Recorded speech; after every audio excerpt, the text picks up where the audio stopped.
మరి ఈ రోజున ఏలూరు జిల్లా హెడ్ క్వార్టర్ ఒక శుభ కార్యక్రమానికి నాంది పలికింది. ఎందుకంటే సుదీర్ఘ కాలంగా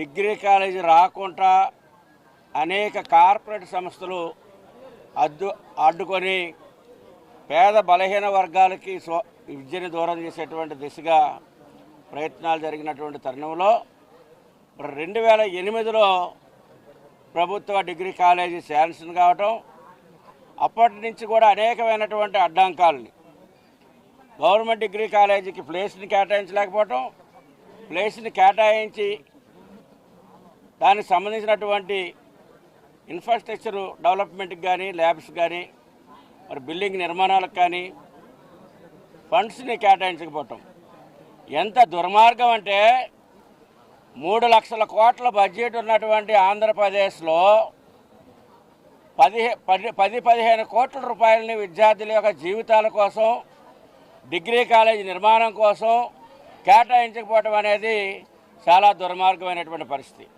ఎందుకంటే అది ఒక ప్రజాప్రతినిధుల యొక్క నిర్లక్ష్యం, కార్పొరేట్ శక్తుల యొక్క అడ్డంకులు, ఇవన్నిటి కారణంగానే ఈ యొక్క విద్యార్థుల జీవితాలు నాశనం చేసే దిశలో 2021లో ఇక్కడ నిరాహార దీక్షలు జరిగినప్పుడు మరి విద్యార్థి సంఘాలు అన్ని పీడిఎస్ కానీ, ఇతర ఎస్ఎఫ్ఐ కానీ అందరూ కూడా ఇక్కడ నిరాహార దీక్షలు చేయటం, ఉద్యమాలు చేయటం, మరి యొక్క ప్రిన్సిపల్స్ కానీ, టీచర్స్ అందరూ కూడా వారికి సహకరించడం, ప్రభుత్వాన్ని 10 సార్లు నిధులు కల్పించండి, ప్లేస్ కేటాయించండి అని డిమాండ్ చేయటం, ఎన్ని చేసినప్పుడు కూడా పెడసేవిని పెట్టినటువంటి పరిస్థితుల్లో 2024లో పవన్ కళ్యాణ్ గారు ఇక్కడ వారాహి యాత్రకు వచ్చినప్పుడు మరి ఏలూరులో ఉన్నటువంటి ప్రధాన సమస్యలు ఏంటని చెప్పి అడిగినప్పుడు మేము చెప్పాం, రోజున ఇక్కడ సిగ్గుసేటిది యొక్క జిల్లా హెడ్ క్వార్టర్లో డిగ్రీ కాలేజీ నిర్మాణం చేయకపోవటం అనేది చాలా దుర్మార్గం అని చెప్పేసి మేము చెప్పాం.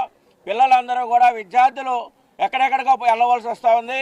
అక్కడ జాయిన్ అయినటువంటి వాళ్ళందరూ కూడా పేద మధ్యతరగతి వర్గాలు మాత్రమే, వారందరూ కూడా చెట్ల కింద మరి చదువుకునేటువంటి పరిస్థితి ఉంది అని చెప్పాం. ఇంకొక విషయాన్ని మరి ఏలూరులో ఉన్నటువంటి ఉపాధి కోల్పోయినటువంటి జూట్ మిల్ విషయాలను తీసుకెళ్ళాం, అదేవిధంగా అండర్గ్రౌండ్ డ్రైనేజీ విషయాలు తీసుకెళ్ళాం. ఇక్కడ ఏలూరులో ఏదైతే ప్రాబ్లమ్స్ ఉన్నాయో ఆ సమస్యలన్నీ కూడా వారి దృష్టికి చెప్పడం జరిగింది. వారు కూడా ప్రస్తావించారు వారాహి యాత్రలో, ఇది ప్రభుత్వాలు తలదించుకోవాల్సినటువంటి పని.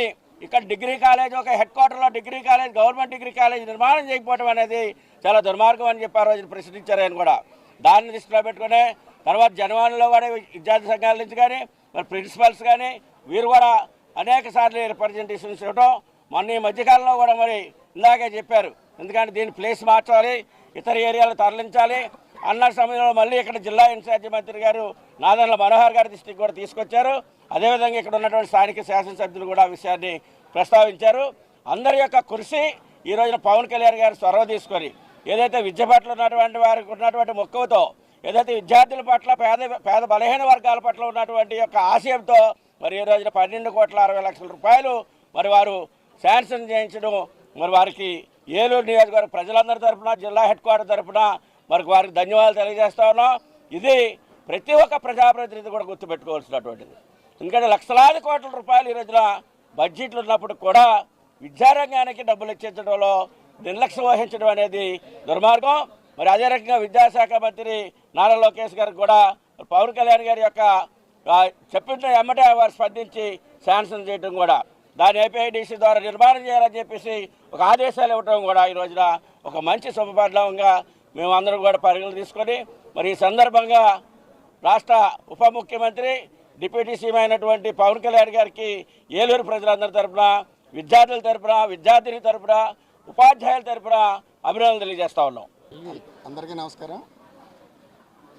పవన్ కళ్యాణ్ గారు 2023 జనవరి కార్యక్రమం నిర్వహించడం జరిగింది ఏలూరులో.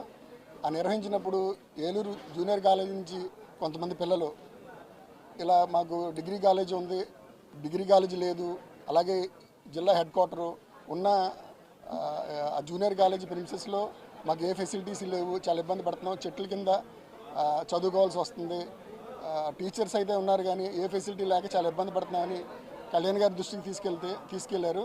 దాన్ని కళ్యాణ్ గారు అంటే అది సోషల్ మీడియాలో అన్నింటిలోనూ ప్రస్తావన జరిగింది. తర్వాత మళ్ళీ వారాహి యాత్ర జరిగింది. ఆ వారాహి యాత్రలో కళ్యాణ్ గారు మళ్ళీ ప్రస్తావించడం జరిగింది. ఆ తర్వాత కూటమి ప్రభుత్వం ఏర్పడిన తర్వాత ఇక్కడ ప్రిన్సిపల్ గారు, ఆ మాస్టరు, మన అప్పలనాయుడు గారు, మేము అందరం కలిసి ఎమ్మెల్యే గారిని, అలాగే నాదెండ్ల మనోహర్ గారిని, వీళ్ళందరికీ ఈ కాలేజీ తరఫున వినతి పత్రం ఇవ్వడం జరిగింది. అలాగే ఓఎస్డి కృష్ణతేజ గారిని కూడా కలిసి ప్రిన్సిపాల్ గారు, ప్రత్యేకించి గిరిబాబు గారు, ఆ గిరిబాబు గారు ఆయన కృషి అంటే ఈ పిల్లలందరూ గుర్తుపెట్టుకోవాలి. ఆయన తాపత్రయం కానీ ఆయన ఆ ఇంట్రెస్ట్ చూసి నేను 3-4 సార్లు వెళ్ళటం జరిగింది. అలాగే ఓఎస్టీ గారు ఇలాగే కళ్యాణ్ గారు ఇలా ప్రస్తావించారు, ఇది మనం చేస్తే బాగుంటుందని అంటే కళ్యాణ్ గారి దృష్టికి తీసుకెళ్తానన్నారు. తీసుకెళ్ళి అలాగే ఎమ్మెల్సీ హరిప్రసాద్ గారి దృష్టికి కూడా తీసుకెళ్ళడం జరిగింది. లాస్ట్ 3-4 మంత్స్ నుంచి ప్రాసెస్ అంతా జరుగుతూ కళ్యాణ్ గారు ఫాలోఅప్ చేస్తూ లోకేష్ గారిని ఒక 2-3 డేస్ బ్యాక్ రావడం జరిగింది, ఈ జియో రావడం జరిగింది. దీనికి ఈ కాలేజీ తరపున మా జనసేన పార్టీ ఏలూరు తరపున అందరికీ ఉపయోగపడే నిధులు కాబట్టి పవన్ కళ్యాణ్ గారికి మన డిప్యూటీ సీఎం పవన్ కళ్యాణ్ గారికి మీ అందరి సమక్షంలో, మీడియా సమక్షంలో థ్యాంక్ యూ చెప్తున్నా. అలాగే ఇది చెప్పొచ్చో చెప్పకూడదో తెలియదు కానీ ఈ కాలేజీకి 12,60,00,000 శాంక్షన్ చేయటం, అలాగే పంచాయతీరాజ్ శాఖ నుంచి ఏలూరు అంటే క్యాన్సర్ హాస్పిటల్ రోడ్డు, అలాగే బీడీ కాలనీ రోడ్డు 2,30,00,000 రూపాయలు పవన్ కళ్యాణ్ గారు శాంక్షన్ చేశారు.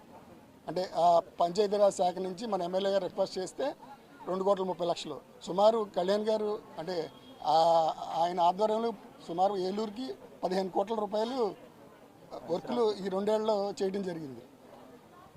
ఈ కళ్యాణ్ గారికి మరొకసారి, అలాగే సహకరించిన డిప్యూటీ సీఎం పవన్ కళ్యాణ్ గారికి, అలాగే నారా లోకేష్ గారికి ఈ సభాముఖంగా థ్యాంక్ యూ చెప్తున్నాను.